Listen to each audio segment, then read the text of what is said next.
ఈ మెసేజేనండి మన దేశానికి స్వతంత్రాన్ని తీసుకుని రావటంలో కీలక పాత్ర పోషించి దేశ ప్రజలందరినీ ఒక్కటి చేసి దేశం కోసం పోరాడిన వారిలో మొదటి స్థానంలో ఉన్న ఎవరిని మనం అందరం కూడా పిలుచుకునే జాతిపిత మహాత్మా గాంధీ గారికి స్ఫూర్తినిచ్చిన, ఆయనకు ఊపిరి పోసినటువంటి ప్రసంగం ఏదన్నా ఉందంటే ఈ కొండ మీద ప్రసంగం అని ఆయన స్వయంగా రాసుకున్నాడు పుస్తకంలో. ఇందులో ఉన్న మాటలు ఏంటంటే గాంధీ గారికి స్వతంత్రం తీసుకురావడానికి స్ఫూర్తినిచ్చింది.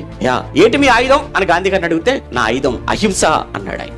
మీకు ఎక్కడిది అహింస అనే ఆయుధం? బైబిల్. అంతేకాదు, సాత్వికులు ధన్యులు, మీరు భూలోకమునే, అమ్మో సాత్వికముతో ఉంటే భూలోకాన్నే స్వతంత్రించుకోవచ్చు అన్నప్పుడు ఈ దేశానికి స్వతంత్రం తెచ్చుకోలేమా మేము సాత్వికముతో అని కత్తి పట్టడానికి ఇష్టపడలేదు, కర్ర పట్టడానికి ఇష్టపడలేదు, బాంబు పట్టడానికి ఇష్టపడలేదు. వద్దు, కత్తి పట్టుకున్నాడు కత్తితో పోతాడు, బాంబు పట్టుకున్నవాడు బాంబుతోనే పోతాడు. ప్రేమ, యేసు ప్రేమ అనే ఆయుధాన్ని పట్టుకున్నాడు. ప్రపంచాన్ని జయించిన ప్రపంచ చక్రవర్తిగా ఈ రోజు కోటాను కోట్ల మంది గుండెల్లో యేసు కొలువై ఉన్నాడు. ఆయన ఏంటి? ఆయన ఏ దేశానికి చక్రవర్తి? ఆయన ఏమైనా అలెగ్జాండర్ లాగా జయించాడా దేశాలను? లేదే. లేదా బబులోను చక్రవర్తి నెబుకద్నెజర్ లాగా ఏమైనా జయించాడా? కాదే. రోమా చక్రవర్తుల్లాగా రాజ్యాల మీదకి యుద్ధానికి వెళ్ళి ఏమైనా జయించాడా? కాదే. యేసు పట్టుకుంది ప్రేమ అనేటువంటి ఆయుధం. ఆ ప్రేమతోనండి అందరినీ గెలుచుకున్నాడు. ఆ ప్రేమతోనేనండి అందరి హృదయాలను తన వైపుకు తిప్పుకున్నాడు.